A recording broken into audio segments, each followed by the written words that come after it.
Hello साथियों, physics की online classes physics bye Baldev sir में आपका स्वागत है।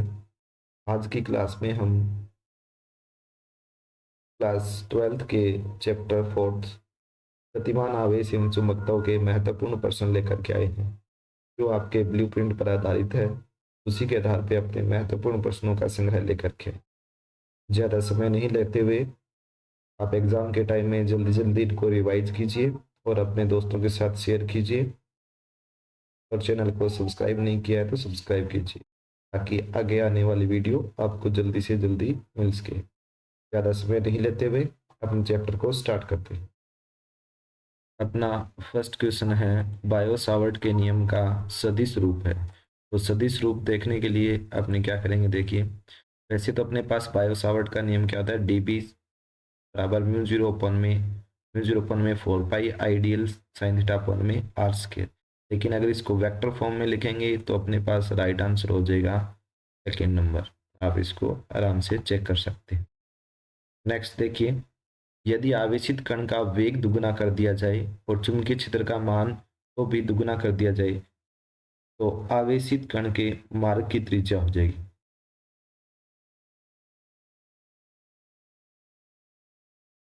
अगर वेग और चुंबकीय क्षेत्र के मान को दोनों को दुगुना कर देंगे तो अपने पास आवेशित कण की जो वर्ताकार पथ की त्रिज्या है वो त्रिज्या क्या हो जाएगी, अपरिवर्तित रहेगी। कैसे, आर इज इक्वल टू होता है एम वी अपॉन में Q B. R is equal to क्या होता है, एम वी अपॉन में Q B. M V upon में होता है क्यू बी। तो अगर अपने वी को भी दुगुना कर दिया और बी को भी दुगुना कर दिया तो दोनों कैंसिल आउट हो जाएंगे। अगर यहीं पे क्वेश्चन होता कि बी का मान आधा कर दिया जाए तब अपना आंसर क्या हो जाता है, 4 गुना। नेक्स्ट क्वेश्चन देखिए, एक इलेक्ट्रॉन एक समान चुंबकीय क्षेत्र बी में लंबवत v वेग से गतिशील है। अचानक चुंबकीय क्षेत्र का मान आधा कर दिया जाए तो अपने पास त्रिज्या का मान कितना हो जाएगा।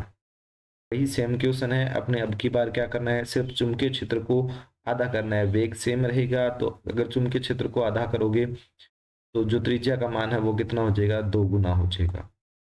नेक्स्ट क्वेश्चन देखिए, एक आवेशित कण को स्थायी एवं एक समान विद्युत एवं चुंबकीय क्षेत्रों जो कि परस्पर समांतर है विरामावस्था में छोड़ा जाता है। तो देखिए, अगर अपने पास चुंबकीय क्षेत्र के समांतर छोड़ोगे तो कुछ फर्क नहीं पड़ेगा, अगर विद्युत क्षेत्र में छोड़ोगे तो वो F बराबर QE के कारण बल लगेगा।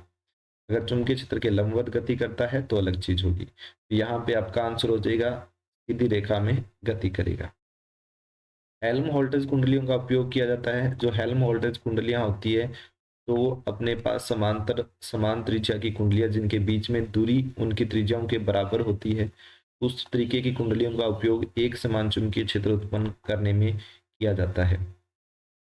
नेक्स्ट आपके पास क्वेश्चन है, कोई आवेशित कण एक समान चाल से गति कर रहा है तो वह किस तरीके का क्षेत्र उत्पन्न करता है। अगर अपने बात करते हैं आवेशित कण है तो वो विद्युत क्षेत्र उत्पन्न करेगा, और अगर वो गति भी कर रहा है तो अपने पास क्या होगा, वो चुंबकीय क्षेत्र भी उत्पन्न करेगा। तो अपने पास इसका राइट आंसर क्या हो जाएगा, विद्युत एवं चुंबकीय क्षेत्र दोनों। नेक्स्ट क्वेश्चन देखिए, अपने पास 1/म्यू0 एप्सिलॉन नॉट का मात्रक है। अपने पढ़ते हैं कि जो अपने पास c का मान होता है तो c का मान कितना होता है, 1/√म्यू0 एप्सिलॉन नॉट होता है। म्यू0 एप्सिलॉन नॉट होता है। तो आपसे सीधी सीधी बात यह है कि आपसे क्या पूछना चाह रहा है, वो सी का मान पूछना चाहता है। तो सी के लिए मात्रक आपके पास क्या हो जाएगा, मीटर प्रति सेकंड। नेक्स्ट आपके पास है, फ्लेमिंग के दाएं हाथ का नियम व्यक्त करता है। एक होता है वास्तविक धाराएं, एक होता है प्रेरित धाराएं। तो जो आपके पास बायां हाथ का नियम है वो वास्तविक धाराओं को निरूपित करता है, और अगर बाएं दाएं हाथ की बात की जाए, आपसे क्या पूछा है, दाएं दाएं के लिए क्या हो जाएगा, प्रेरित धाराओं का नियम। नेक्स्ट आपके पास विद्युत एवं चुंबकीय क्षेत्र में गतिशील आवेश पर लगने वाले बल को क्या कहते हैं। जो अपने पास विद्युत और चुंबकीय क्षेत्र दोनों में लगता है उसको बोलते हैं अपने इकट्ठे रूप से लोरेंज बल। क्या बोलते हैं, लोरेंज बल। नेक्स्ट अपने पास है, जल कुंडली धारामापी में फेरों की संख्या बढ़ा दी जाए तो सुग्राहिता पे क्या प्रभाव पड़ेगा। तो अगर अपने पास किसी भी जल कुंडली धारामापी है उसमें फेरों की संख्या बढ़ा दोगे तो अपने पास उसके जो जो भी वैल्यू है उसके अंदर काउंट बढ़ जाएंगे। अगर काउंट बढ़ जाएंगे तो उसकी जो अपने पास है सुग्राह्यता है वो भी क्या हो जाएंगी, बढ़ जाती है। यहाँ पे अपने लिख सकते हैं सुग्राह्यता क्या हो जाएगी, सुग्राह्यता बढ़ जाती है।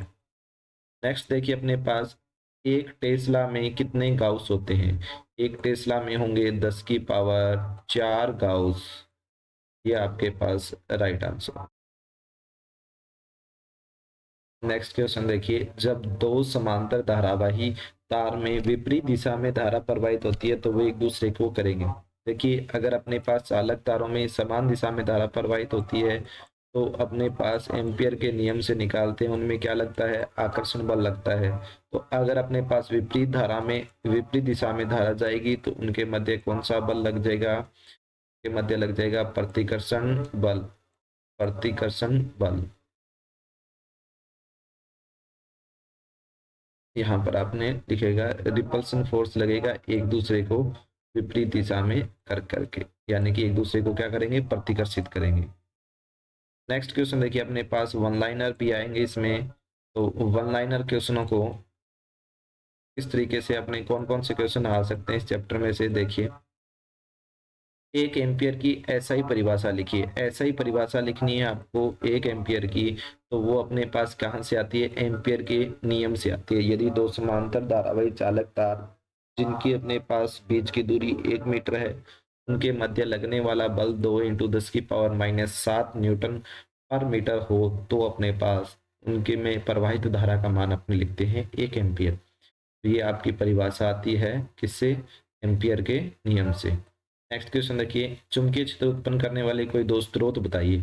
चुंबकीय क्षेत्र उत्पन्न करने वाले कोई दो स्रोत में एक तो हो जाएगा आपके पास आवेशित कण, एक तो क्या हो जाएगा आवेशित कण, दूसरा अपने पास कोई भी चुंबक लिख सकते हैं, या अपने पास इस प्रकार के पदार्थ जो जिनको अपने पास चुंबकीय पदार्थ बोलते हैं, या अपने पास जिनमें परिणामी चुंबकीय द्विध्रुव आघूर्ण उपस्थित होता है, चुंबकीय पदार्थ यानी कि प्राकृतिक चुंबक, या अपने पास कोई भी किसी भी प्रकार का चुंबक अपने पास बोल सकते हैं, या धारावाही लूप बोल सकते हैं। धारावाही लूप भी सबसे छोटा चुंबक की तरह व्यवहार करता है। तो अपने पास बहुत सारे एग्जाम्पल हैं। चुंबकीय क्षेत्र उत्पन्न में कोई भी गतिशील आवेश, धारावाही लूप, चुंबकीय पदार्थ, प्राकृतिक चुंबक। एक वोल्ट मीटर को नहीं आएगा, यहाँ पे आएगा गैलोनोमीटर को एमीटर में कैसे बदलते हैं। G2A और G2B यानी कि आपके पास गैलोनोमीटर को एमीटर में, गैलोनोमीटर को वोल्ट मीटर में बदलते हैं। तो यहाँ पे अपनी एमीटर का पूछा गया, एमीटर को अपने बदलते हैं शंट प्रतिरोध लगाकर। अगर वोल्ट मीटर में बदलना हो तो श्रेणी क्रम में अपने पास क्या उच्च प्रतिरोध लगाते हैं। नेक्स्ट अपने पास देखिए, धारा सुग्राह्यता का व्युत्क्रम क्या कहलाता है। धारा सुग्राह्यता का व्युत्क्रम कहलाता है उस धारामापी का दक्षतांक। क्या कहलाता है, दक्षतांक कहलाता है। ये इस तरीके के वन लाइनर क्वेश्चन आपसे पूछे जा सकते हैं।